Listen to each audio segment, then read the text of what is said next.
بسم اللہ الرحمن الرحیم۔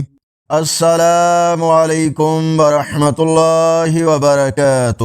اس ویڈیو میں مختلف شہروں کے سحر و افطار کے اوقات، سحر و افطار روزے کے دو حسین لمحات ہیں جن میں اللہ کی خاص رحمتیں، برکتیں نازل ہوتی ہیں۔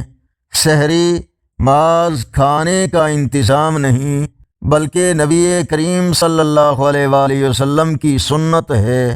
رسول اللہ صلی اللہ علیہ وآلہ وسلم نے فرمایا، سحری کیا کرو کیونکہ سحری میں برکت ہے۔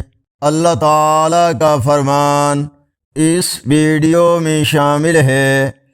ارشاد باری تعالیٰ ہے، اور دن کے دونوں کناروں اور رات کے کچھ حصے میں نماز قائم رکھو، بے شک نیکیاں برائیوں کو مٹا دیتی ہیں۔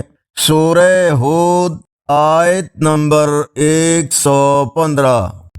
اس ویڈیو کو زیادہ سے زیادہ لائک اور اپنے دوستوں تک شیئر کریں تاکہ سب احباب سحر و افطار کے صحیح ٹائم سے آگاہ ہو سکیں۔ اللہ نگہبان۔